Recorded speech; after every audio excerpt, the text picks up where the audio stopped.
You give your introductory address also.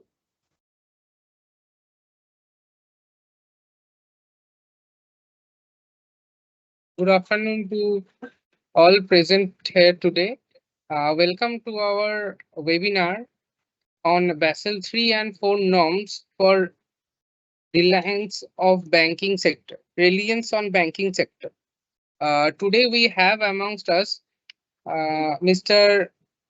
Govind Gunnani, former Assistant General Manager, who will be the speaker of the session. We also have the presence of our Chairman of the BFSI Board, CMA Chittaranjan Chattopadhyay, sir. Sir, welcome to the sessions. We would start this today's session with our institute anthem.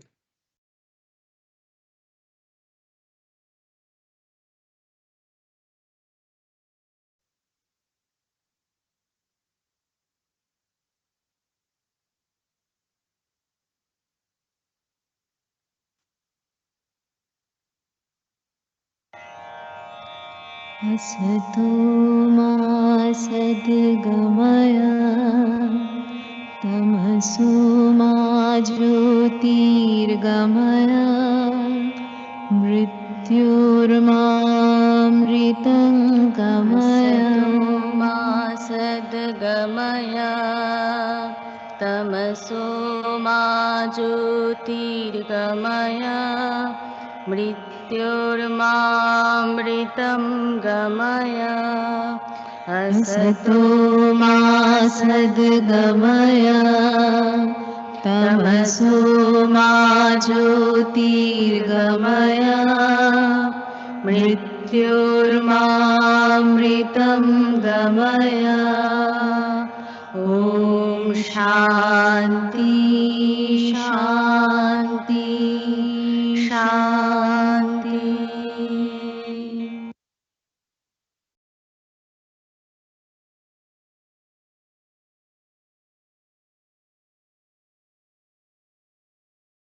Thank you all for patient hearing.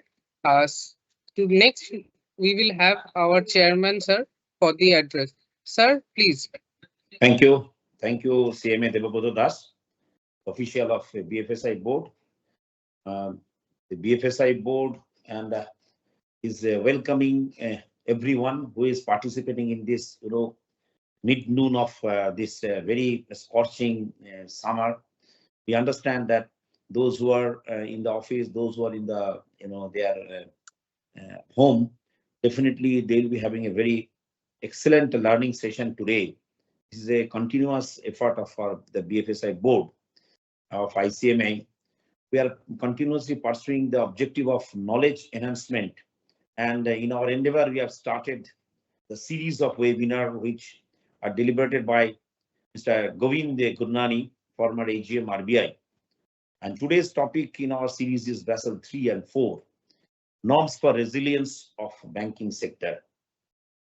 Friends, we know that the Basel Committee on Banking Supervision, that which is very aptly named as a BCBS, it's a very popular name in the banking fraternity.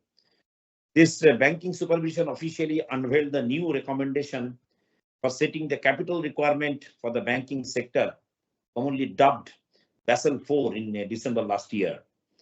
The new regulations will include the reforms in the standardized approach for credit risk and the IRB approach, the quantification of severe risk of and the operational risk approaches also, and it will be enhancements to leverage ratio framework and finalization of output flow. So this is one migration from Basel 3 to Basel 4 rather, and we'll be looking forward to listen from our honorable speaker today, the Basel 3 and Basel 4, in such a way that how it will have the resilience in the banking sector.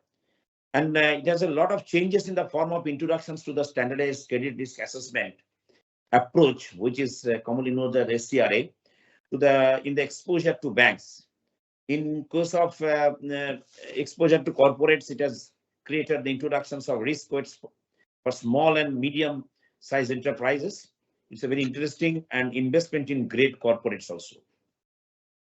And further, the risk weights of the mortgage to be replaced with a flat weightage of 35%, as we have read. In continuation for the retail exposure, which is a more granular table has been introduced to distinguish different type of regulatory retail exposures. It also lets down its exposure to off-balance sheet items.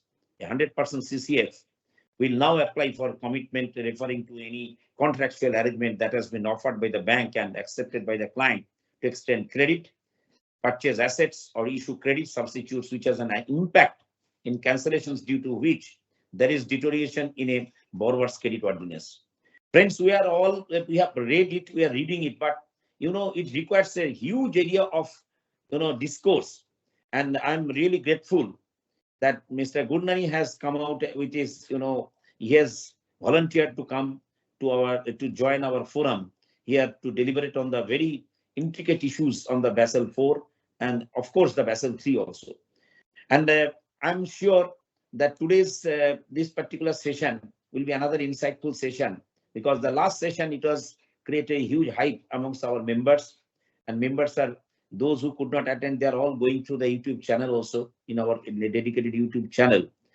The BFSI board has always felt with the webinars, this supplemented with our various courses, will supplement the gaps and encourage the participants to apprise themselves in various technical issues required by a true professional. And our institute's BFSI board, we have always had some thought process which are linking to the bankers. We are having reached to our members, and this way the necessity of the management accountant, cost and management accountants in the BFSI sector is gaining importance day by day. And I'm sure today's session will also be another, I think is the first of its kind from an institute on this. And Mr. Gundani has been kind enough to be with us. So I am really grateful to my president and vice president and entire council to give me this opportunity to host this sort of webinars in this, in our BFSI board, in a series of webinars we're holding. And friends, let me tell you that we are all waiting for our National Management Accounting Convention also. So we'll be all joining there. More and more news will come from the institutes. Management Accounting Journal, please keep keep track on the Management Accounting Journal. And with this, I welcome you all, and I'm grateful to you for being here and to be patient with our speaker to listen him about a very important topics on the banking, which is nothing more than that important than anything, rather I should say, the Basel 3 and Basel 4. It's a very important issue for which, and let me tell you one thing, our institute has already come out with a risk-based internal audit document on the, which is based on Basel 3 also. But now the Basel 4 is coming. Our institute will also look forward for having more and more creative work on that, definitely. And today's session will also give an insight to us on how to proceed further to enrich our members with some more documents. Thank you. Thank you, sir, for your welcome address. Now I would take the pleasure to welcome our speaker. Sir, once again, welcome you to the webinar. Mr. Govind Gunnani, former Assistant General Manager, is a banking veteran with 35 years of experience in service of Reserve Bank of India, the regulator of all banks. He is also MBA in Banking and Finance and a certified associate of Indian Institute of Bankers. During his tenure with RBI, he has worked with RBI governors like Dr. Bimal Jalan, Dr. V.Y. Reddy on various assignments. His area of interest and expertise are finance, monetary policy, financial audit and risk management. Mr. Gunnani writes columns for various banking and finance magazine, and is an active on LinkedIn and other social platforms. Sir, we welcome you once again to our webinar. Thank you. Please, sir, you have the privilege to take over the session right now.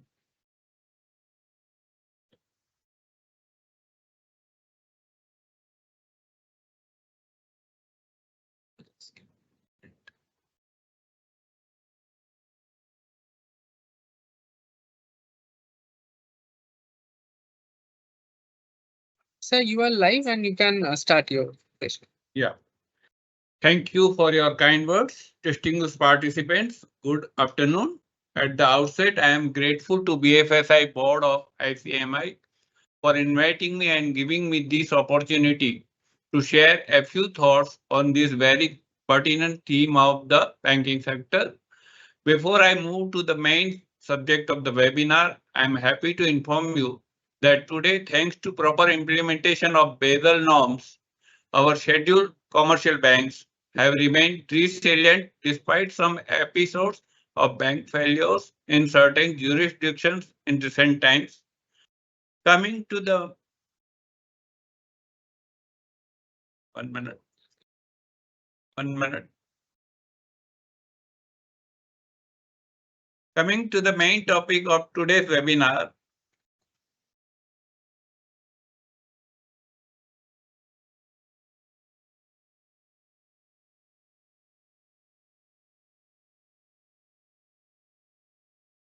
Coming to the main topic of the today's webinar.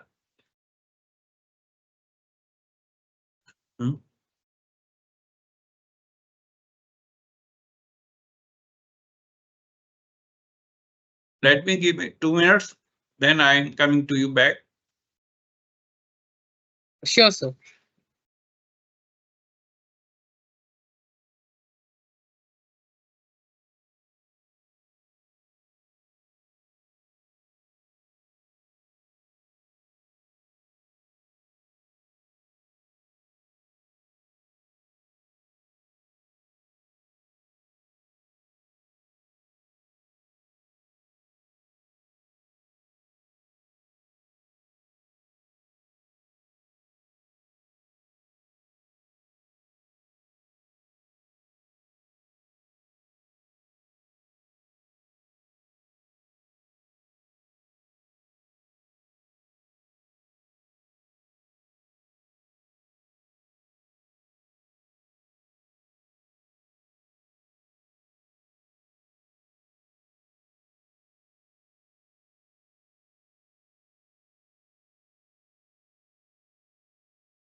Coming to the main topic of today's webinar, let me inform you as to why this subject has become very important in recent times.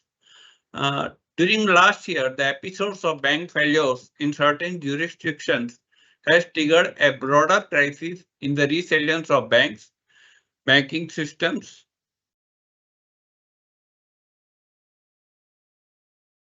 and financial markets across multiple jurisdictions. This banking turmoil highlighted three key points. First, it has highlighted certain fault lines in bank risk management policies, practices, and governance arrangements. Second, it has given importance to the need for strong and effective supervision across various dimensions. And third, it has highlighted the importance of prudent regulatory standards in the banks. Let me repeat for the better understanding that this banking turmoil highlighted three key points. First, it has highlighted certain fault lines in the bank risk management practices and governance arrangement. Second, it has given importance to the need for strong and effective supervision across various dimensions. And third, it has highlighted the importance of prudent regulatory standards in the banks. Is my screen visible to you? Is my screen visible to you? Yes, now it's visible. Now it's visible. Yeah. Yes. So in today's session, I will first take you through what are the Basel norms and what were the reasons behind its formulation. After understanding what are Basel norms, we will then deep dive into the Basel 1 and Basel 2 norms. Last but very important, I will share about the new norms under Basel 3 and Basel 4. This is where majority of our time will be spent today. So let us get started.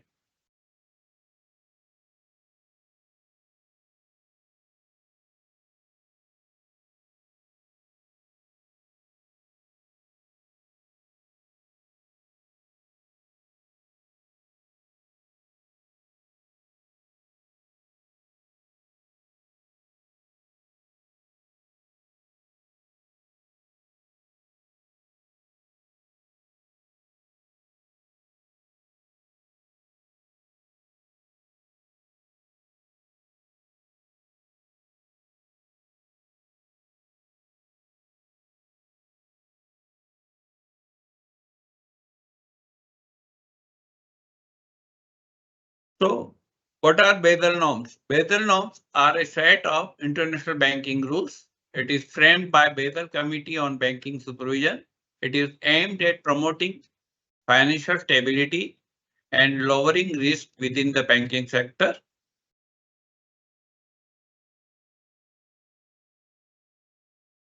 The purpose of the Basel Capital Accord is to ensure that financial institutions have enough capital on account to meet obligations and absorb unexpected losses.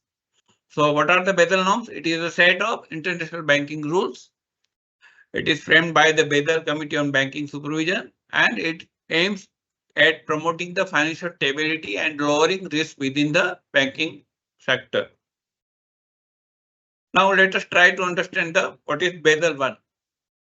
Basel I Capital Accord came into force in 1990s. It mainly focused on maintaining minimum capital based on the risk-weighted assets in the banks. It focuses mainly on the credit risk. Under this, the assets in the banks have been classified into mainly 5 categories based on the risk in the form of percentage ranging from 0 to 100%. Banks have been asked to maintain a capital equal to 8% of the risk-weighted assets. But for in the India, Reserve Bank has prescribed to the bank that they have to maintain 9% of the risk-weighted assets as against the Basel capital norms of 8%. Now let me explain to what are the components of capital. Capital is mainly divided into 2 tiers, Tier 1 capital and Tier 2 capital. Under Tier 1 capital, common equity, that is share capital plus return earnings, and additional Tier 1 capital, that is the capital instruments issued without any maturity. This Tier 1 capital is more of permanent nature and makes up at least 50% of the bank's total capital base, whereas under Tier 2 capital, there are mainly 5 components. One is revaluation reserves, second is hybrid capital instruments, term debt, general loss reserves, and undisclosed reserves. Now, what are the risk-weighted assets? Each type of assets in the banks has different features. Some assets are of low risk nature, that is such as government bonds for which the risk weight is only 0%, while some assets have high risk such as the corporate loans for which the risk weight is given 100%. So a risk weight is assigned to each type of asset as an indication of how risky it is for the bank to hold the assets. So now let us understand what is Basel II. We are shifting to the Basel II now. Basel II Accord is an extension of regulations to minimum capital requirements as defined under Basel I. It has mainly 3 pillars. First is capital adequacy requirements. Second is supervisory review process. And third is market discipline. Now let us first discuss pillar 1, that is minimum capital requirements, under which how the risk weight weighted assets are calculated under 2 main approaches. First approach is the standardized approach, in which the risk weight assets are decided by the supervisor mainly. And the second approach is the internal rating based approach, under which there are 2 subcategories under internal rating based approach. One is foundation IRB and second is advanced IRB. Under first, that is foundation IRB, banks use their assets on assessment of parameters such as the probability of default, while the assessment methods for other parameters, mainly the risk components such as loss given default and the exposure at default, are determined by the supervisor. So under this foundation, only one parameter, that is probability default, is assessed by the banks, while other 2 are the asset determined by the supervisor. Whereas under second advanced IRB approach, banks use their own assessment for all risk components and other parameters. Under this, the banks have full freedom to make their own assessment for all risk components as compared to the foundation IRB. Now, pillar 2 of the supervisor review process. Under this, the banks are obligated to assess the internal capital adequacy for covering all risks that they can potentially face in the course of their operations. The supervisor is responsible for ascertaining whether the bank uses appropriate assessment approaches and cover all risks associated. So under this supervisory review process, banks are required to conduct the periodic internal capital adequacy assessments in accordance with their risk profile and determine the strategy for maintaining the necessary capital level. Under this, the banks are required to make the internal capital adequacy assessment. For the supervisor, responsibility has been given to review and evaluate the internal capital adequacy assessments and strategies of the banks, as well as their ability to monitor their compliance with the regulatory capital ratios. Now we are turning to the pillar 3 under Basel 2, that is the market discipline. Under this market discipline, banks are required to disclose the relevant market information. This is done to make sure that the users of financial information receive the relevant information relating to banks to make the informed trading decision. Now, do you have any questions on this Basel 1 or Basel 2 before we turn to the Basel 3? If anybody has questions, they are free to ask me on this Basel 1 and Basel 2, because now we are turning towards the Basel 3. If anybody has questions, they are free to ask. Do you have any questions?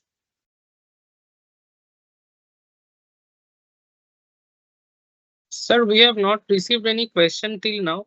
So we can continue, and in the meantime, if anyone raises any question, we can address them. Okay, then I'm proceeding to the Basel 3 now. So before turning to explain the Basel 3 and Basel 4 norms, let me make it very clear to you that Basel 3 norms in banks have been introduced by the Basel Committee in 2 phases. Initial phase was introduced in 2010 and final phase introduced in 2017. This final phase of the Basel 3 norms of the 2017 is known as interchangeably as the Basel 3 final reforms, Basel 3.1 reforms, and Basel 4. So Basel 4 is the name given to the final phase of the reforms introduced for the Basel 3. Actually, Basel 4 has not come yet, but it is a name given to the Basel finalized reforms that were introduced in the 2017. Now we are turning to the Basel 3. The Basel 3 Accord. What is Basel 3? Basel 3 Accord has improved quality and level of capital. Under this, minimum capital requirements for banks have been increased to 4.5% of the common equity from 2% in the Basel 2 as a percentage of the risk-weighted assets.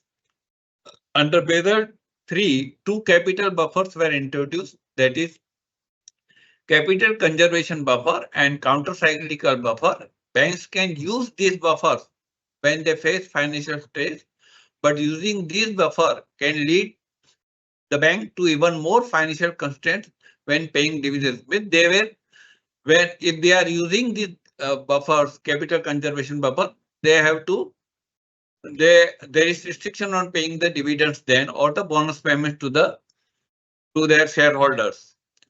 While Basel Committee has prescribed for maintaining 8% capital adequacy, the RBI has prescribed for maintaining capital adequacy at 9% for its regulated entities.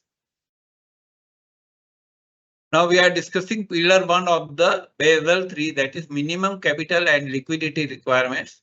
Under this, there are 4 items. One is leverage ratio. This has been introduced first time, leverage ratio. Then is the capital buffers. There are 2 capital buffers, capital conservation buffer and the counter-cyclical buffer. Third step taken by the Basel Committee is to introduce the liquidity requirements. so that bank cannot face liquidity at the time of stress. There are two liquidity ratios. One is liquidity coverage ratio, that is for the short term, and second is the net stable funding ratio, that is coverage up to the 1 year. And the fourth is the changes to the counterparty credit risk. Now we are discussing one by one. What is leverage ratio? Leverage ratio is a non-risk-based leverage ratio, and it has been introduced as a backstop to the risk-based capital requirements. As you are all aware that the banks are required to maintain the capital adequacy ratio of 9%. So this leverage ratio of 3%, banks are required to maintain additionally in addition to the capital base ratio. And the leverage ratio is calculated by dividing Tier 1 capital by the average total consolidated assets of a bank. Now let me explain what is the difference between capital adequacy ratio and leverage ratio. While under capital adequacy ratio, the banks are required to maintain capital using Tier 1 and Tier 2 capital as a percentage of risk-weighted assets. But in case of leverage ratio, the banks have to maintain capital using Tier 1 capital as a percentage of total assets. So under capital adequacy ratio, it is just a assets are risk weighted, and in this it is a percentage of the total assets under the leverage ratio.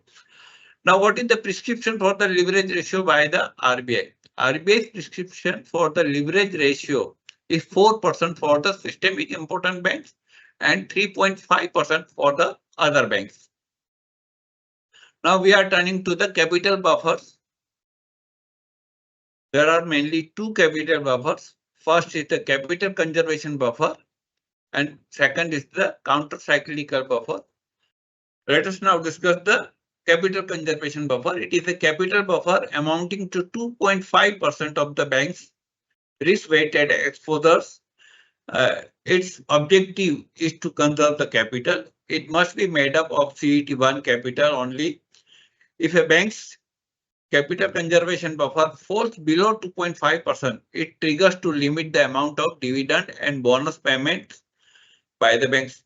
Suppose it comes to 2% from 2.5%, then bank cannot pay the dividend or the bonus payment, or there is the limit to the payment of the dividend and bonus payments by the bank if it falls below the 2.5%. The second is the counter-cyclical buffer. It is an additional layer of capital that regulators could require banks to hold a guard against the loan losses if the economy takes a downturn after credit growth period. It varies between 0% to 2.5% of total risk-weighted assets and must be made with the CET1 capital. For your kind information, our RBI has not implemented this counter-cyclical buffer in the banks so far, because the need for this activation of this buffer has not been arisen till this date now. Whereas it has introduced the capital conservation buffer of the 2.5% across all banks in the Indian economy. Now, liquidity requirements. Third point is the liquidity requirements. Basel III introduced the use of two liquidity ratios, including the liquidity coverage ratio, and second is the net stable funding ratio. In India, the banks have been prescribed to maintain these two both ratios at minimum 100% level. Now, what is liquidity coverage ratio? Liquidity coverage ratio mandates the banks to hold the sufficiently highly liquid assets that can withstand a 30 days stress funding scenario. Means it covers the net cash outflow of the banks, expected cash net outflows of the banks for over a period of 30 days. It has to cover by keeping the sufficient highly liquid assets. And this is all as supervised by the supervisor. And the second is the net stable funding ratio, which is mandated by the banks. Banks are required to maintain the stable funding above the required amount of stable funding for a period of 1 year extended stay. Now here, for your information, I am telling you why the bank should maintain the liquidity coverage ratio when they are also required to maintain the statutory liquidity ratio. They are mandated by the RBI to maintain the statutory liquidity ratio of the 18%. Why bank should maintain liquidity coverage ratio? Because the components of both are the same, liquidity coverage ratio and the statutory liquidity ratio. So difference between these is that the statutory liquidity ratio protects the interest of the bank's depositors, whereas liquidity coverage ratio protects the interest of banking system in a short term. And the statutory liquidity under statutory liquidity ratio, the components of assets are different than the liquidity coverage ratio. Under the statutory liquidity ratio, the only component is the government securities, cash, gold, and other whatever prescribed by the RBI. Whereas under LCR, that is liquidity coverage ratio, bank can have liquid assets in the form of corporate bonds also, as well as the government bonds and cash also they can have under this LCR. Now changes to the counterparty credit risk. Basel 3 introduced capital requirements to cover credit valuation adjustment risk and higher capital requirements for the securitization products. Now we are discussing the pillar 2, supervisory monitoring and review standards. Supervisory review is intended to ensure that the banks not only have adequate capital to support all the risks in their business, but also develop and use the better risk management techniques in monitoring and managing these risks. So under this, supervisor is required to ensure that the banks should not only have the capital to support all the risks in their business, but also develop and use the better risk management techniques in monitoring and managing this risk. A bank's management bears the responsibility for ensuring that the banks have adequate capital to support its risk beyond the minimum requirements. In addition, supervisors are also required to evaluate as to how well banks assess their capital needs relative to their risk and take measures where appropriate. They are also intended to generate the supervisor is also intended to generate the active dialogue between banks and supervisors, so that when excessive risks are identified, prompt and decisive action can be taken to reduce risk.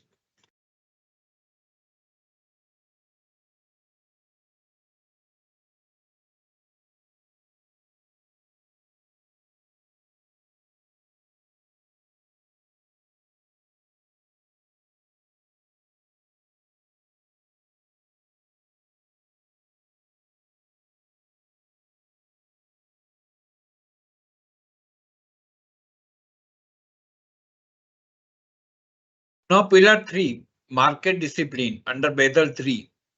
In pillar 3, the Basel Committee warrants the banks to make 6 disclosures in 3 broad areas. The 3 broad areas are capital, second area is the risk exposures, and third is the capital adequacy. What the banks are required to make disclosure under capital head? A bank should at least annually and more frequently, where possible and appropriate, publicly it should disclose the summary information about its capital structure and components of capital, as well as terms and conditions of the main features of the capital instruments. It is also required to disclose information on its accounting policies for the evaluation of the assets and liabilities, provisioning and income recognition under this head. Under the head of the risk exposures, a bank should publicly disclose the qualitative and quantitative information about its risk exposures, including strategies for the managing risk. Whereas under the head of the capital adequacy, banks are required to disclose its capital ratio, other relevant information on its capital adequacy on a consolidated basis. It should also disclose the measures of the risk exposures calculated in accordance with the methodology set out in the Basel Capital Accord. A bank should provide an analysis of factors impacting on its capital adequacy position. A bank should disclose its structure and process of allocating economic capital to its business activities. Under Basel III, now we are turning to discuss the liquidity risk monitoring tools. In addition to the liquidity coverage ratio and the net stable funding ratio standards, there is a set of liquidity risk monitoring tools, as mentioned in the slide, developed by the Basel Committee to measure other dimensions of the bank's liquidity and funding risk profile. First is the contractual maturity mismatch. Under this, the contractual maturity mismatch profile identifies the gap between the contractual inflows and outflows of liquidity for a defined time bands. Second is the concentration of funding. Under this, the banks are required to identify those sources of wholesale funding, the withdrawal of which funding can trigger could trigger the liquidity problems for the banks. So under concentration funding, the banks are required to find out those sources of wholesale funding. The withdrawal of these fundings can could trigger the liquidity problems for the banks. Third is the available of unencumbered assets. Why this is required? These unencumbered assets can be kept as a collateral to raise the funding for the bank. So third is the availability of the unencumbered assets. Fourth is the market related monitoring tools.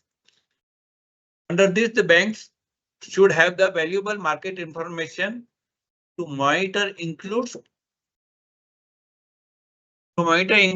equity prices, debt markets, forex markets, commodity markets. Most banks have these tools. If they are keeping the information relating to equity prices and debt markets and forex markets and commodity markets, then they can have a better knowledge for their liquidity requirements. And fifth is the liquidity coverage ratio by the significant currency. If the bank has too much exposure in the one currency, suppose more than 5% banks have exposure in that currency, so it can create problem for the banks in arranging the funding for their assets. So these five monitoring tools, how these liquidity risk monitoring tools help the banks. These metrics have captured the specific information related to a bank's cash flows, balance sheet structure, available unencumbered collateral, and certain market indicators. So these five metrics help the banks in capturing the specific information related to the bank's cash flows, balance sheet structure, available unencumbered collateral, and certain market indicators. Now I am taking you through the Basel III reforms that have taken place during the period from 2010 to 2017. What are the reforms that have been taken place during these 7 years? From 2010 to 2017, the efforts were made to improve the quality and level of capital by raising CET1 capital from 2% to 4.5%. Further, two capital buffers were brought in, that is capital conservation buffer and counter cyclical buffer. leverage ratio was also introduced in addition to the risk-based capital ratio in the banks. After that, the revisions to the standard approaches for calculating credit risk, market risk, credit valuation adjustment risk, and operational risk have been made, and the banks were constrained to use the internal models so that the unwarranted variability in the bank's calculation of the risk-weighted assets can be reduced. They have been advised to use the standard approach under which the risk-weighted assets are given by the supervisor. And under this internal model, they can use the risk-weighted as ascertained by them. So banks are told that mostly you should use the risk-weighted assets as prescribed by the supervisor for calculating the capital adequacy ratio. In order to improve the liquidity standards, two new ratios were introduced, that is liquidity coverage ratio and net stable funding ratio, and the banks are required to maintain this at 100% on an ongoing basis. So this completes the discussion on the Basel III norms. If anybody has question, they can come out and they can raise any question before we are turning to the Basel IV discussion. If anybody has question. We have not received any Govind, question. actually, Mr. Govind, you carry on. The question they'll be doing, they'll be having their questions, they'll be going the chat box. Okay. Sir, once any questions arrive, we will be taking up at the end of the session. Okay, I will be jotting it down and we will be taking up all together. Yeah. Okay. So now I'm turning to the Basel IV norms. As informed to you earlier, that the Basel IV norms are nothing but the name given to the Basel III finalized norms that were introduced in the 2017. This name is changed interchangeably with the Basel III finalized norms. It is also referred to as Basel 3.1 norms. So what is Basel IV norms? It is nothing but the Basel 3.1 norms or the Basel III finalized norms. So now Basel IV is a package of banking reforms developed in response to the 2008 and 9 financial crisis. It is a comprehensive set of measures that makes significant changes to the way banks calculate risk-weighted assets for capital adequacy ratio. Basel IV included new standards for credit risk, operational risk, and credit valuation adjustment risk. It introduced an output floor.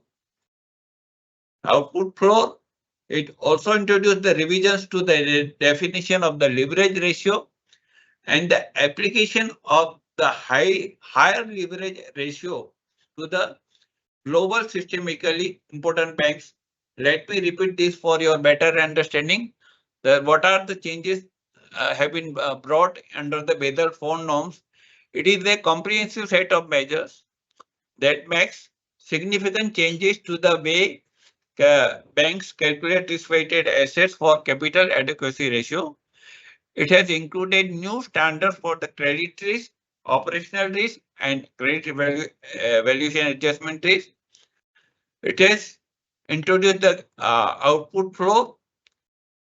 It has introduced the revisions to the definition of leverage ratio and application of the higher leverage ratio to the global systemically important banks.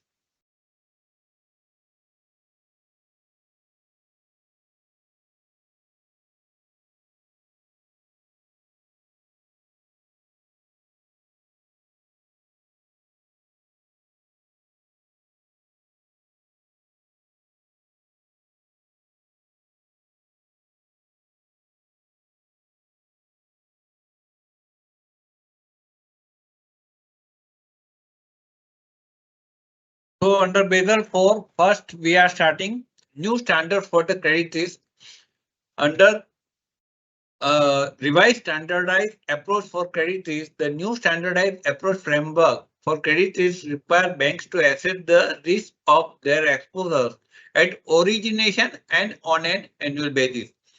So credit risk is to be assessed by the bank at the origination and on an annual basis.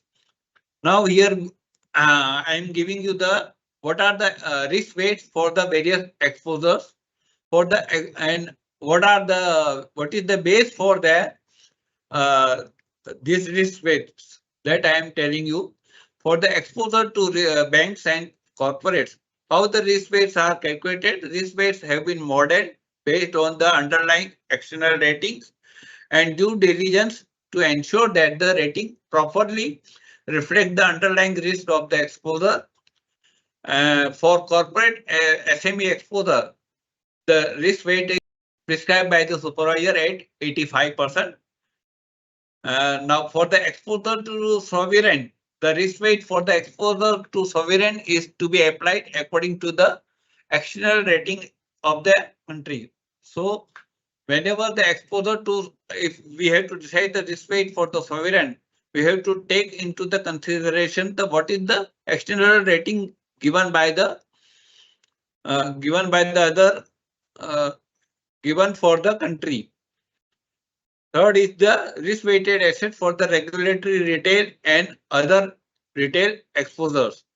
Now, regulatory retail, what are the regulatory retail? That is the exposures for mortgages, staff loans, and the personal loans. For this, the risk weight is 75% prescribed by the supervisor. And for other retail exposures, the it is to be risk weighted at 100%. Supervisor has given that it should be risk weighted at the 100%, but for the regulatory retail, it is the risk weight is 75%. Fourth is the exposures related to the equity and subordinated debt. Risk weight for the equity and the subordinated debt exposures are to be applied in the range of 150 to 250% because these are the risky and high volatile exposures. So under this, the risk weight have been kept at a higher level. Suppose you have exposure of 100 crore, then it has to be taken at 100. Risk weight asset is to be taken as a 150 crore.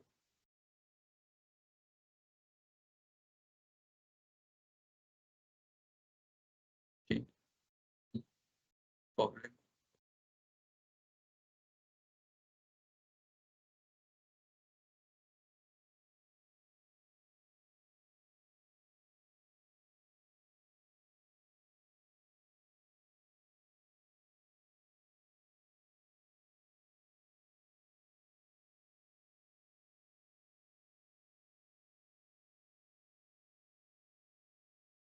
Yeah. Fifth is the exposure to real estate.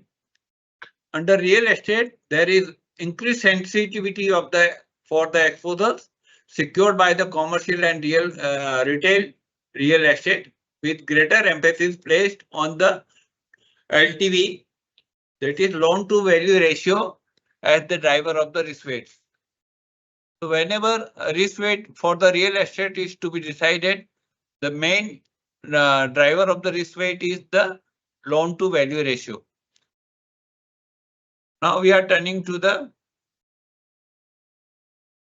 new standards. It is not turning.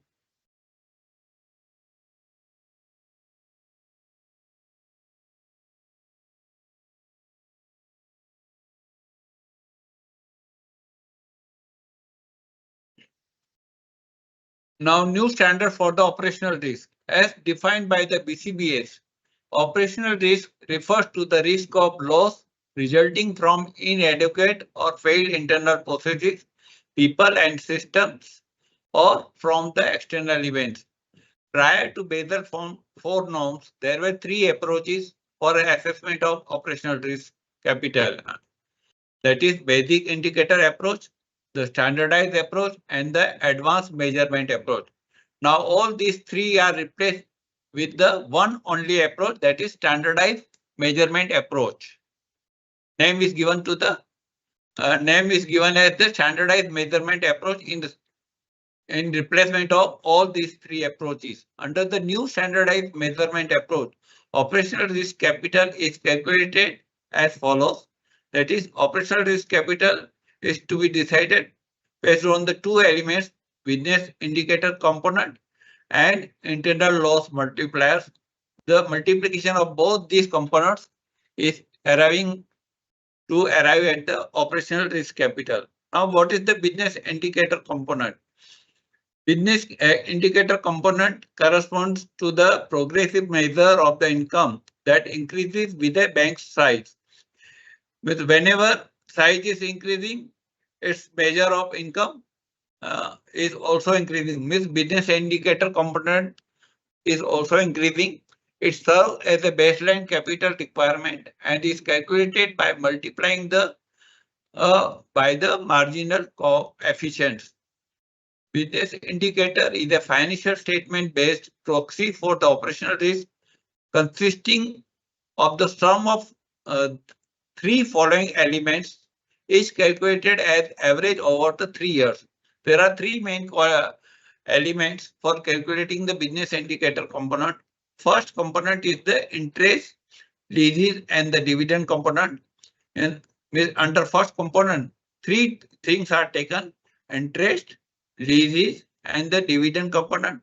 Second is the services component, and the third is the financial component.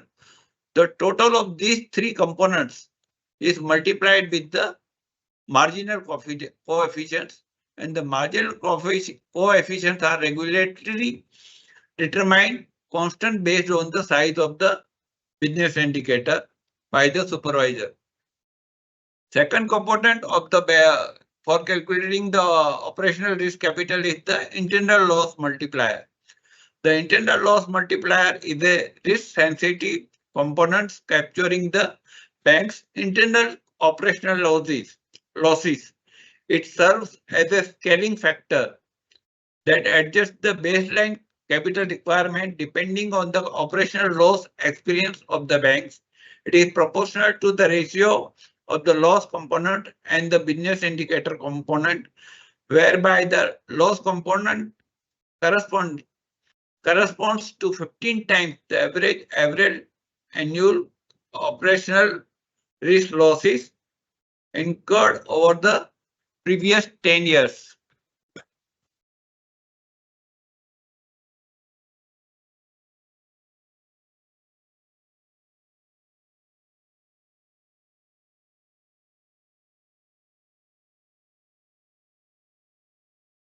In calculating the loss component, banks need to meet the requirements on loss data identification, collection, and treatment. Let me repeat for better understanding that how the operational risk capital is calculated.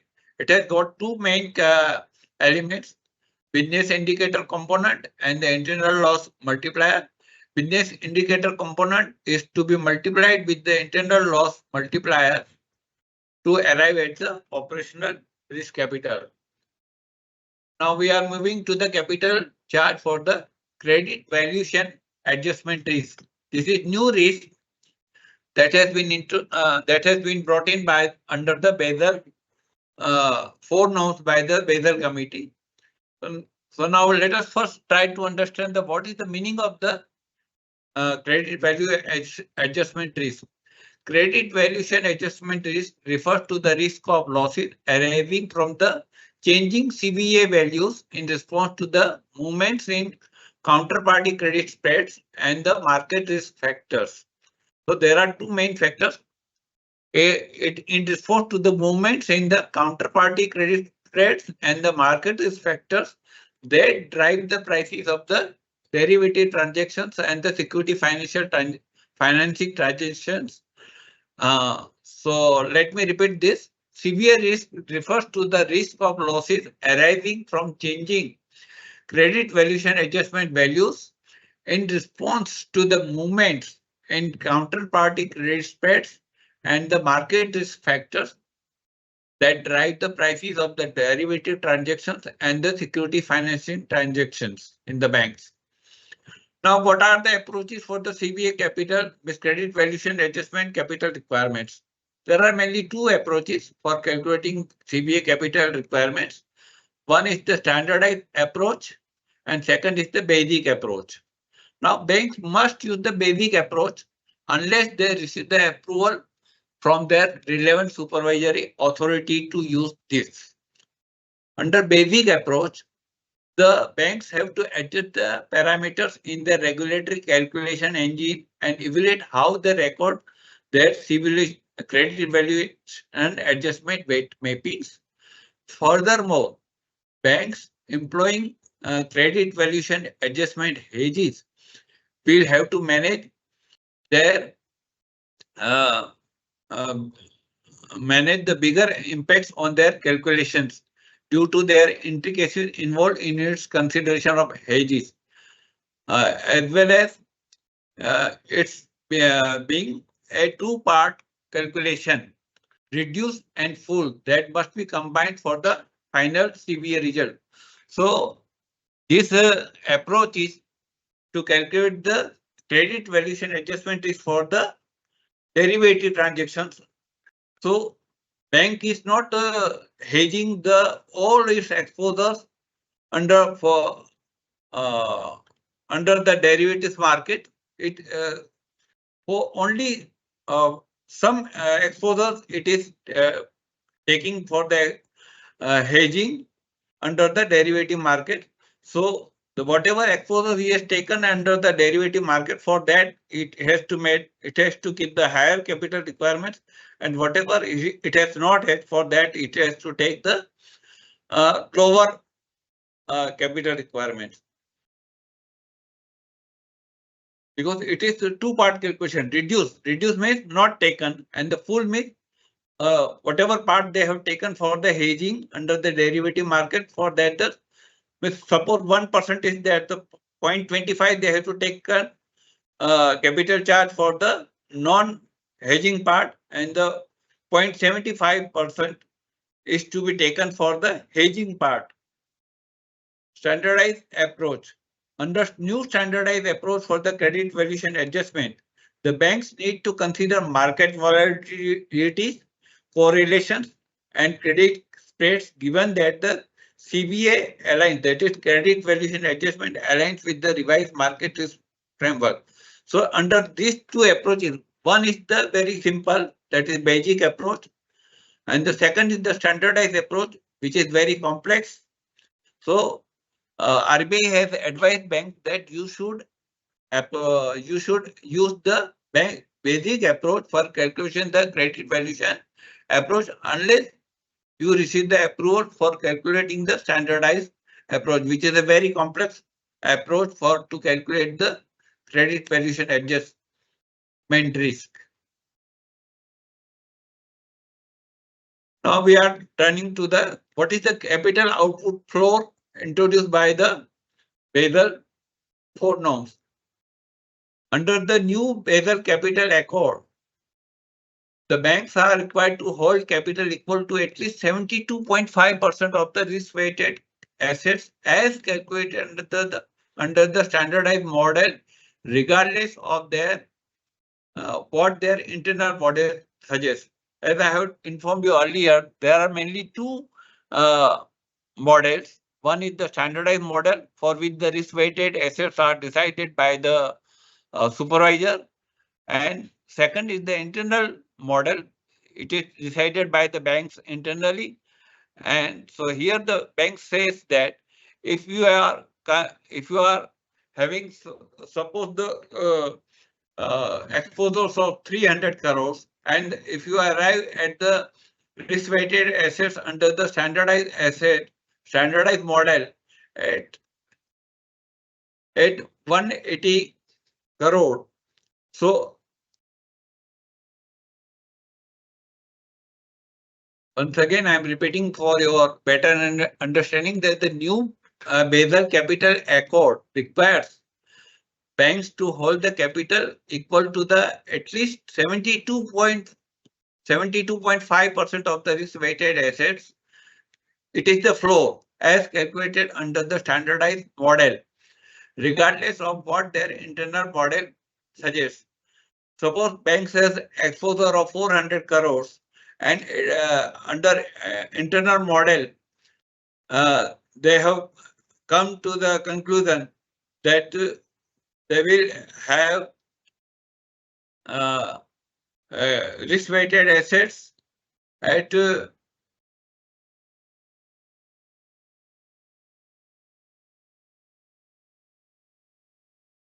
165 crore.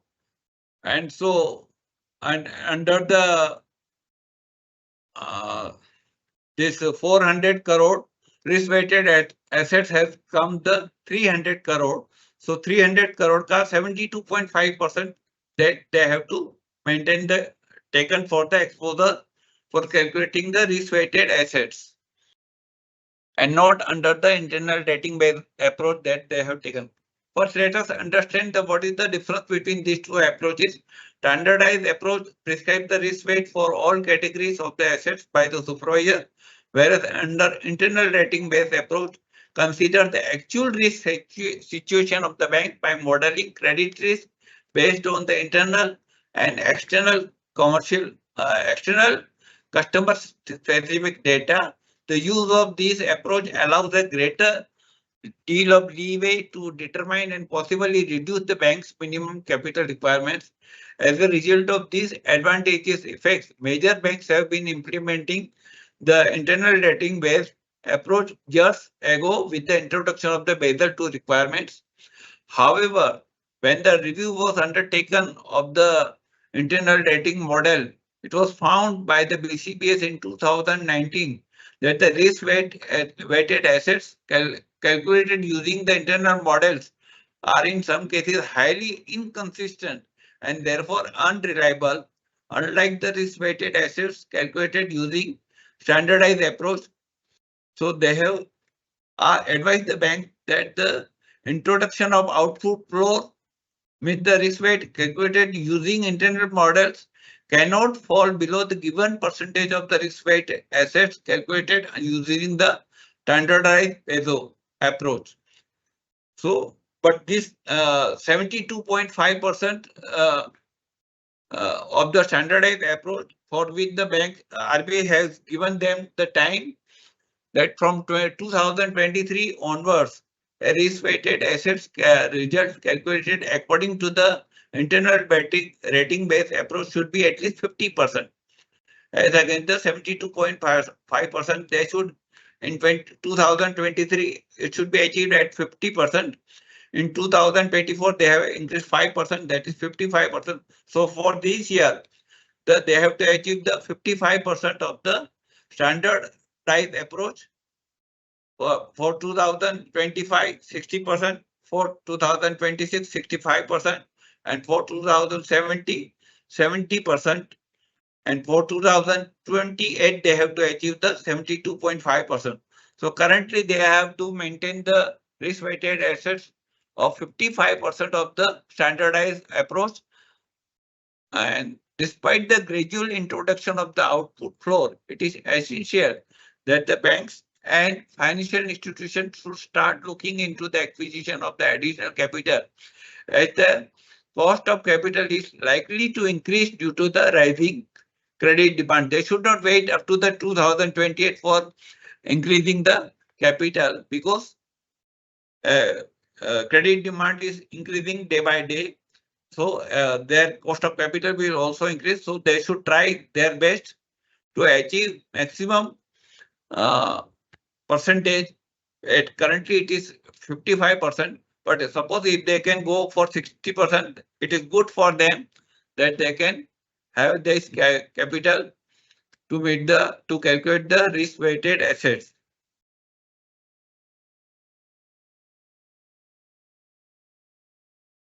Now coming to the next revised definition of the leverage ratio. The leverage ratio is the defined as the capital measure being divided by the exposure measure. Under this, the capital measure is tier 1 capital only, and it is to be divided by the exposure measure. Capital measure includes mainly only tier 1 capital, that is the CET, common equity tier 1 capital, and the retained earnings and the additional tier 1 capital. While the exposure method, that is the denominator part, has got the 4 exposures. It is the sum of 4 exposures. First is the on-balance sheet exposures. Second is the derivative exposures. Third is the security financing exposures. And 4 is the off-balance sheet exposures. So there are mainly 4 exposures that they have to taken into consideration for arriving at the exposure method, which is the denominator part in the leverage calculation of the leverage ratio.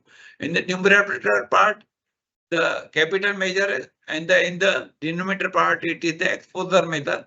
Under exposure method, 4 exposure we have to take into the consideration. On balance sheet exposures. Second is derivative exposures. Third is security financing exposures. And fourth is the off balance sheet exposures.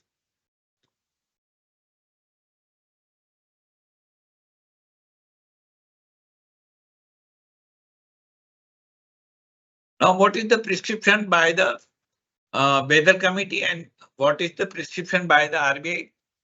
We are discussing here.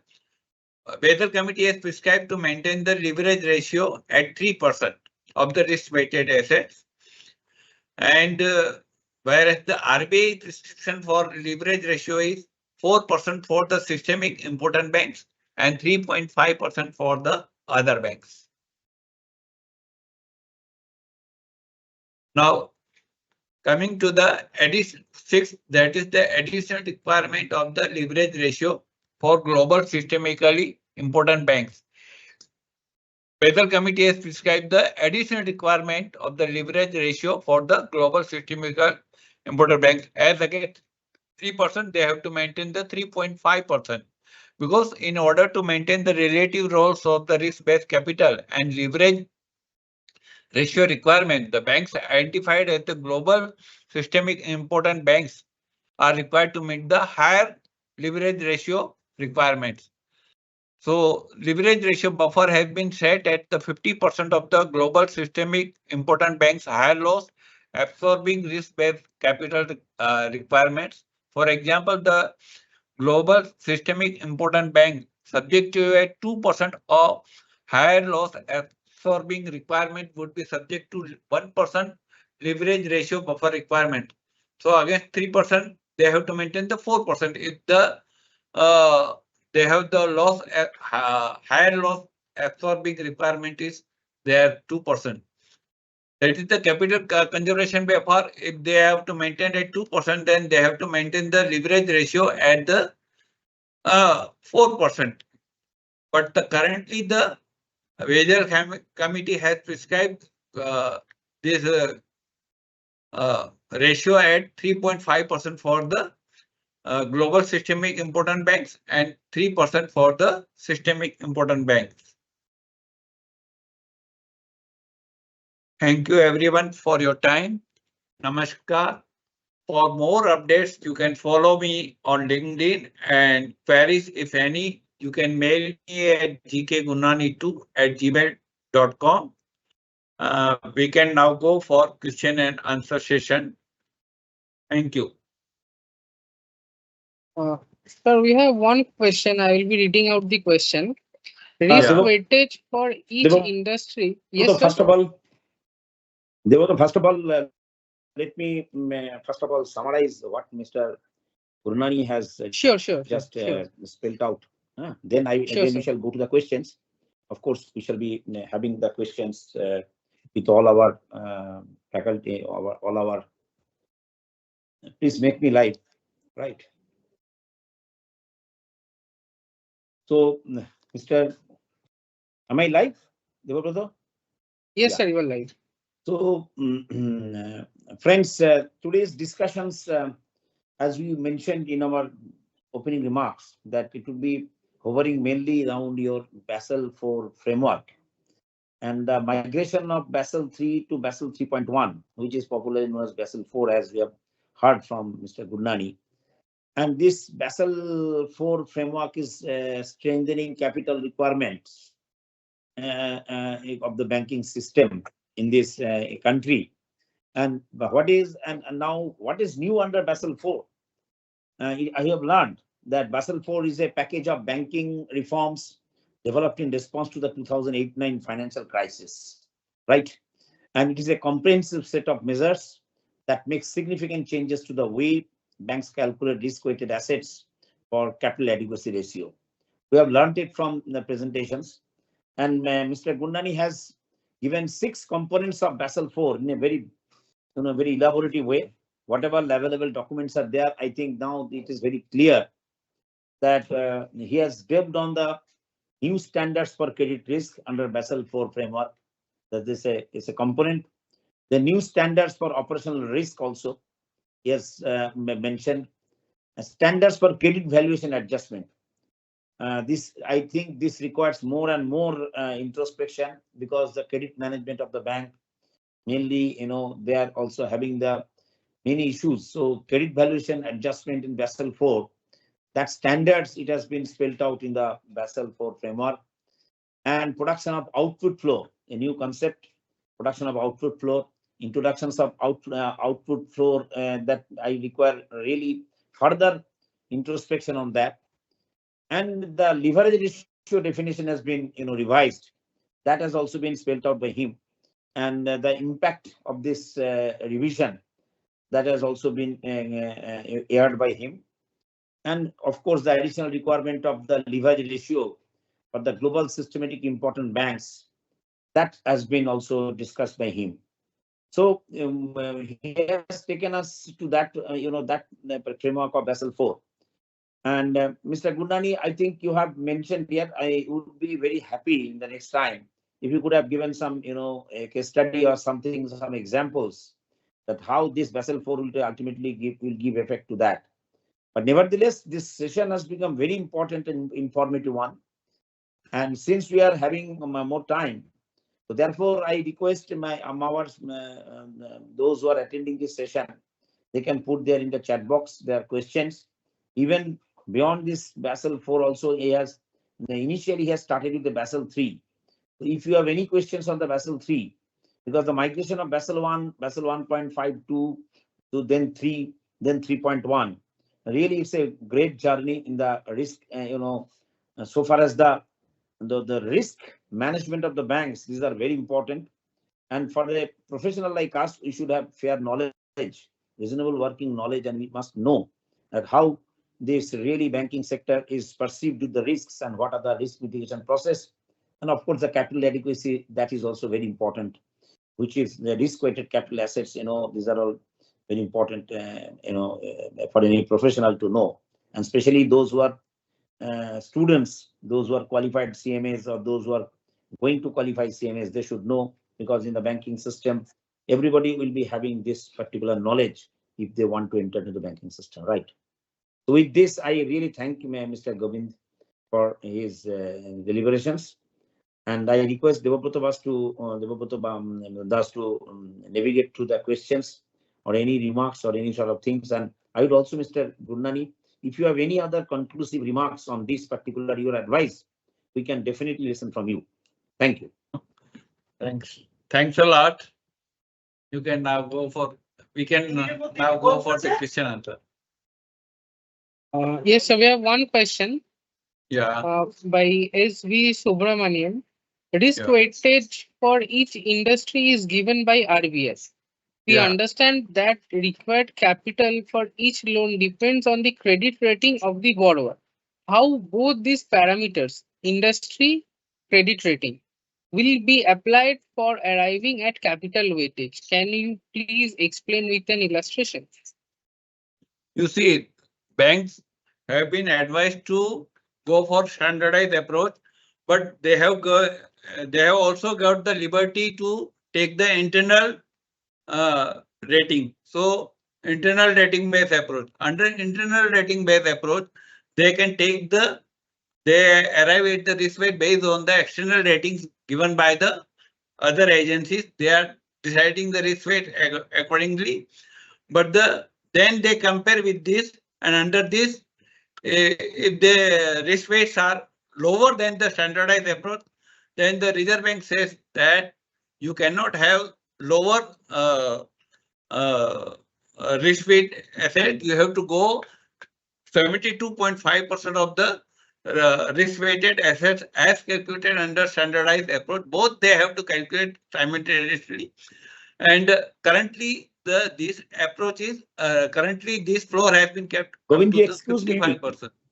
Govindji, excuse me. Debabrata, we have not make Mr. Govind live. Yes, sir, live now. You have not made Mr. Govind live. Yeah, so there are some technical glitch. He's live now.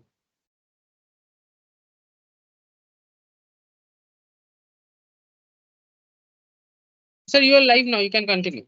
Yeah. So I'm summarizing this that the banks have been given liberty to take the any approach, but the output flow risk has been kept at 55% at present for the year 2024. But by 2028, they have to achieve the 72.5% floor has been kept. Currently, they can arrive, they can calculate as per the internal rating based approach, but they have to also keep the mind in the mind the standardized approach, that is the risk weight given by the supervisor. Both they have to calculate, and they have to take the consideration output flow as given by the Basel committee. So currently it is 55%. They have to take the flow for calculating the risk weighted assets for the capital in any risk. Yes. So, any other question, Mr. Das? Yes, sir. One more question. Can you please explain risk weightage for credit card loan? Mr. Shankar Ram has placed this question. What is the question? Please explain risk weightage for credit card loans. Credit card. Credit card. Under this is the, you see, it is undrawn commitments. So risk weight is taken as 0 under this off balance sheet exposure, so long as it is undrawn. But for drawn commitment, they have to taken under the standard risk weight, that is 40%. Some ratio is given by the credit card loans. You are asking for the credit card loans or the credit cards? Sir, credit card loans. Acha, loans. For the credit card loans, the it has not been I will come back to you afterwards because I am not aware of at present this. Okay, sir. Sir, one more question by SP Subramanian. How both the parameters will be applied and in which order? I guess this was in continuation of the first question. Like industry and credit. Yes. I have told you that banks have liberty to calculate the risk weight under the internal rating based approach as well as standardized approach, but they have to keep the mind output floor, that is 55%. Currently, the RBI has prescribed to achieve by 24. They have to achieve the 55% capital output floor. Keeping this in mind, they have to calculate the internal rating based approach. Both, whatever they have convenient, if they want to keep higher capital, then they should go for the standardized approach. Whatever the risk weights given by the RBI, so they have, and if they want to go with the internal rating based approach because they have got the actual risk where with them, they know whatever the risk that they have got the exposures. So they can also go for the internal rating, but they have to keep the mind the capital outflow also. Yes. They cannot go for on solo. Thank you for beautifully explaining the Debabrata, questions. Yeah. I just had some discussions with Mr. Gunani. Yes, sir. Sure. Mr. Gunani, you please see that this Basel 4, that is Basel 3.1. Now they are, it's a significant work for the banks, right? It's a significant work for the banks. And this should be considered as an opportunity also, not only ensure to regulatory compliance, but also to consider the capital impacts and how their business should evolve to deliver future profitability. So it should be taken into consideration of that. And being a CMA professionals, we are also very much looking for this particular knowledge on this Basel 3.1 or Basel 4, because there are a lot of literature available, and many banks still have a significant work to do it to deliver to this final Basel norm, if it is considered as a final. And of course, there are so many concerns also. You will appreciate. I think these are a matter for a thought process, because whenever any migration is taking place or any sort of more risk resilience is being there, standing up and executing a strategic implementation program is also one of the important. Then performing gap analysis assessment, another against these new rules. Then data sourcing of new attributes required for real estate, unrated corporates and institutions. The reviewing and updating existing policy interpretations, it is also another areas. Identifying and making necessary changes to operating models, that is also required. And building and implementing risk-weighted assets calculators for the new standardized approaches for credit, market, and operational risk, because the three risk pillars of the bank, operational, credit, and market. So here the risk-weighted assets that calculators, this has to be also implement. It has to be there will be building block should be there. And of course, building the standardized floor calculation for internal rating based, as you have mentioned, IRB banks, and the submitting model applications or reapplications to continue using IRB approach for credit risk at least 6 months before the implementation period. That is also another challenge. And reducing the impacts with the front office and educating board and executive management. That is also another issues.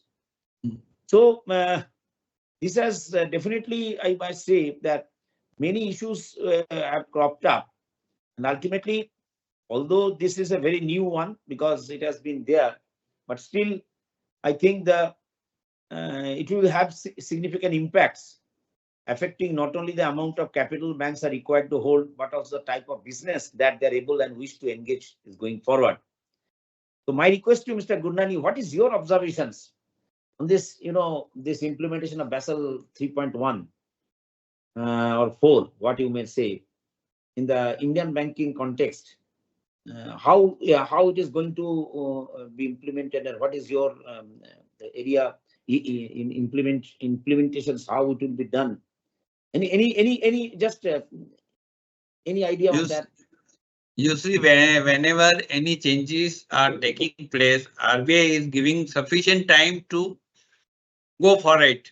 That means 3 years, 4 years they are giving, sometimes 5 years they are giving for this.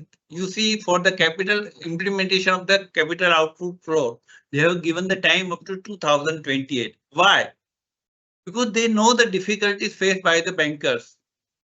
If they are not knowing whether they should have given, they can say that by tomorrow you can start implementing this ratio. So RBI is always considerable of the difficulties faced by the bank. If any banker is coming, they are taking into the consideration and giving the chance to banks for the implementation of the Basel norms. Right. So in that way, RBI is very liberal, in my opinion, and they are taking the all consideration. Presently, you see the counter-cyclical capital buffer is not implemented by the RBI because the time has not come. Banks are not required to make the additional 2.5%, as they have to maintain under the capital conservation buffer. Currently, it is 0% for all banks. So they are giving the time, that the time will come and we will implement this counter-cyclical capital buffer. Yeah. So, Mr. Gurnani, Yeah. my last question to you, that when we are talking about this, I think Basel is based on the premise of incurred loss mechanism, right? Yeah. Incurred loss mechanism. Currently, it is a incurred loss Mechanism. Now that Yeah. there is another issues on IFRS 9, which is expected credit loss. The financial stability report FSR, as you know, that this in IFRS 9 or Indian accounting standard, where it has been the expected credit loss mechanism has been advocated for, and it has been already pitched in. But I think that some sort of time, again, the time is required. So therefore, still it is in process of implementations, or it may be implemented, which is really a very excellent opportunity for the management accountants like us, because every industry-wise expected credit loss that we have to, we have to advocate. We have to, rather we'll be having our more and more introspection on that, on the risk assessment area of the banks for the any project they will be undertaken.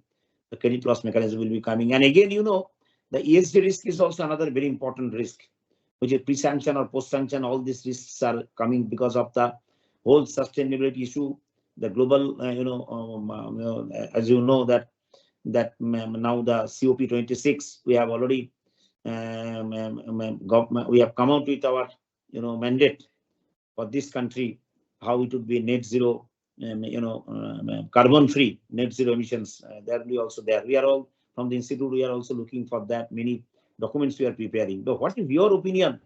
How this particular expected credit loss and Basel 4, all this taken together, how it will carry on? So, Kindly, if you for this, I am going to take now another this IFRS 9.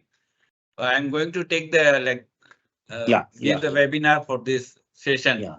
If you are giving me opportunity, I will take this session next time, and in that we will discuss this, because currently it has been under the proposed. It has not been implemented yet, and the banks are taking the time, and they are requesting to the RBI that currently we are not ready for this expected loss model, because our technology has not developed that. And so unless the technology is developed for this expected loss model, that is the forward looking model it is. And so RBI is also considering that you make or use the use of the advanced technology, and if you are ready, then please be prepared that it will be implemented by the next year or the 2026. Currently it is not implemented. It is under consideration. They are seeing and giving the time, sufficient time to the RBI, to the banks, all banks, that you prepare your technology according to that. You should update your technology to go for this expected, but it will come. That is sure. Whether next year or the 2026. Banks have to be ready. There is no alternative for this, because this is the forward looking, and under this incurred loss model, the RBI has seen that it is not a proper model, because once the loss is occurred and then you are going for it, so it takes the very considerable time to recover then for resolution of the banks. So to arrive for the strongness of for the soundness of the banks, RBI is going to implement this IFRS 9, and for this in detail we will take in the next session. Right. Thank you. Thank you, Mr. Gunani. Thank you. Over to Devaputadas. Sir, thank you very much for such a knowledgeable session in this summer of afternoon. We are all enriched by your lecture, and hope to hear from you again in the coming days. Sir, all questions have been addressed. Members, if you have any question, you can still place it down over here.